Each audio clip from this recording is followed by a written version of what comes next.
Rub on in, ladies, gentlemen, and my lovely wife. Good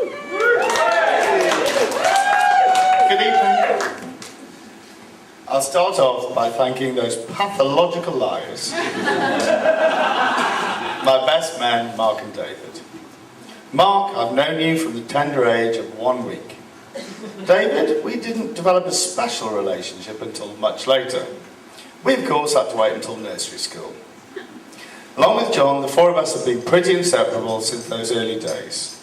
We schooled together, we partied together, we laughed together, and we cried together. That was mainly Mark. Guys, I'd like to thank you for your love, your support, and everything you've ever done for me. I couldn't ask for better friends. Hold yourselves in the run-up to the wedding, and you haven't embarrassed me too much tonight. I love you both lots. Thanks to the Unterführers, John and Lisa. Bearing in mind your eldest is just 10 years old today, I doubt you expected to find yourself under the chuppah this year. Even by the very highest standards of Jewish mothering, it must have come as a little surprise. Thanks to my chairman, David and Chris. Hey. You were given this job not only because you are two of my oldest and funniest friends, but because you're still single and have tragic empty lives. That's the time to put in the required hours. Ushers, you've been fantastic.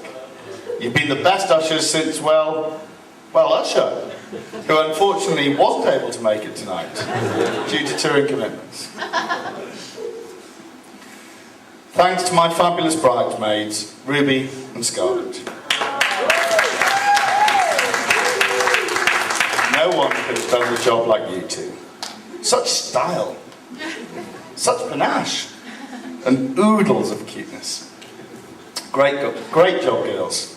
Ruby, I imagine, has left us for Betty Bye, so I'll thank her tomorrow. Scarlett, for you, I know the night's only just beginning. And will probably only end when the management asks you to take the party back to your suite. Like they did after the incident at the Abraham's Pat Chayil. Being serious, you really are the perfect niece. And whilst I know everyone in the room will put this down to my fantastic uncling skills, it's important to point out that my wonderful sister Alex may have had a little part in this too.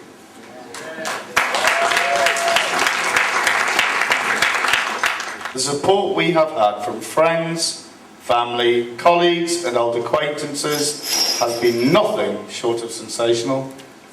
It really has bowled me over.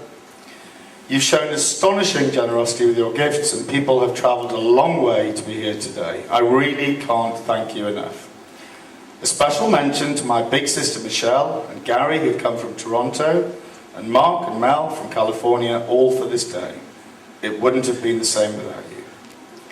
Thanks to the Geordies for braving the snow, the ice and the slush. Away the lads. Many of my colleagues from Credo have come all the way from Johannesburg, albeit by a 10-year stop-off in London. Richard Whitehall even managed to put down his brief and walk the 300 yards from Dean's Court Chambers.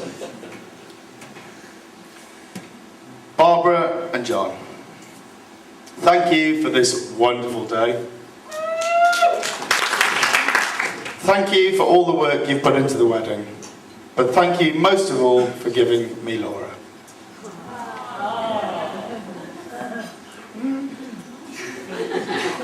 I studied how the Egyptians built the pyramids and how the Romans built an empire stretching across most of the world. Neither of these remotely compared to Barbara when she's in Operation Simcha. John, you've also been fantastic. I forget how many times you've calmly ferried us around Greater Manchester and also kept watch over those pesky traffic wardens, and never with a grumble.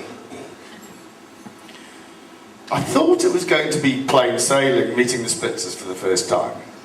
As Laura had told me, they were all United fans. It was when the conversation turned to the success United were having on the pitch that I realised this couldn't have been about my beloved Newcastle. On the sporting front, when Barbara challenged me to a game of ping pong. Now, I wouldn't classify myself as a world-class sportsman, but table tennis, as us serious players like to call it, was my game. I was pretty sure I'd make mincemeat of Barbara and prove to her my sporting prowess. How wrong I was again.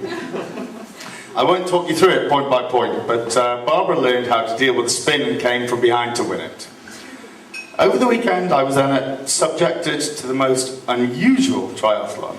I got hammered at Scrabble, and although I won a couple of races when playing Mario Kart on the Wii, Mario knocked Yoshi right off the track in the final race. Barbara gave me a knowing look before she broke into a giggle while she picked up another gold medal. I couldn't even beat her at computer games. Joyce has that rare ability to say it exactly as it is, but with such an air of refinement. Joyce, I think you're fabulous, and it's wonderful to have a grandma back in my life once again.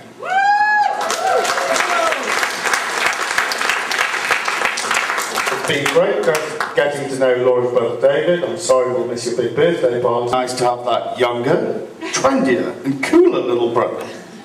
I mean, I've been doing that role for far too long now, and I'm ready to pass on the mantle. And of course, Robert, you did ask me to say that. So thank you so much, Spitzers, for welcoming me to the family.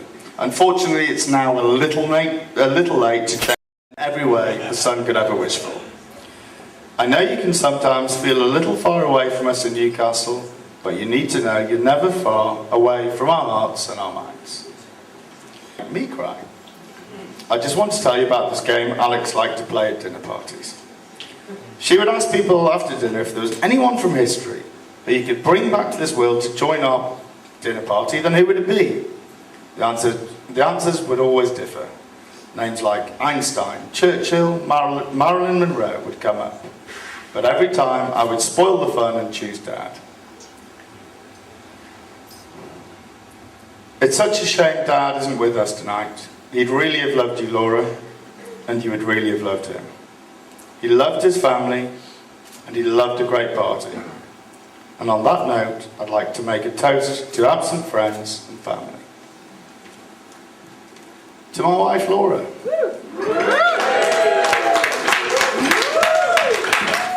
I know you don't like being in the limelight too much, but I'm afraid I've done a little bit on you tonight.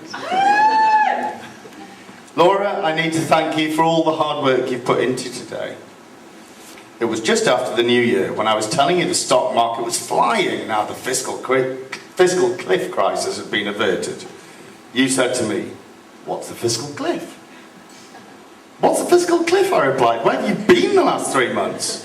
You shot me a steely glance and coldly said, "Organising our bloody wedding." It wasn't a lie. Even with all of Barbara's help, a day hasn't gone by where you haven't had serious amounts of wedmin to do. I really appreciate you doing your share of the work. And mine too. It's over 5 years since I first met Laura. I'll probably get into trouble later for not knowing the exact date. I was having drinks with Laura's friend Donna and a few others at West Hampstead's premier bar, The Gallery. Donna said she had to go and meet Laura at the Tube. Laura apparently was an old friend who was coming down from Manchester for the weekend. I was in a gregarious mood and didn't fancy breaking up the party. Besides, this Laura girl sounded quite cute. I asked for a description, and 5 minutes later I was at the Tube looking for a pretty, dark-haired girl, probably in very bright colours, definitely with an international-sized suitcase, even though she was only here for 2 days. I think I noticed the pretty girl first, and when I spotted the portmanteau being dragged behind her, I realised this was Laura. I called out to her and promised her I was a friend of Donna's rather than a serial stalker, and escorted her to the gallery. The chemistry was instant. I spent the whole night talking to Laura. It was about midnight that Chris, Casanova Stimson over there, whispered to me, Silver, if you want any chance of pulling this girl, you need to change your banter. Girls don't watch Rocky. The banter obviously wasn't too bad as the rest, as they say. It's history. Tough for me. I'm not used to showing my life. Never mind my TV. So swapping news night, Family Guy, South Park and QI for the Great British Bake Off. Made in Chelsea. I'm leaving. The Only Way is Essex. And anything at all vaguely related to Nazis. I won't lie, it's been tough. Playing football on my computer has been substituted with going to the gym. Eating food has been replaced with flossing my teeth. She's very peculiar about the teeth flossing. Particular. I've also quit cigarettes, fried food, and greatly reduced my alcohol consumption. And I can honestly say I have never been happier.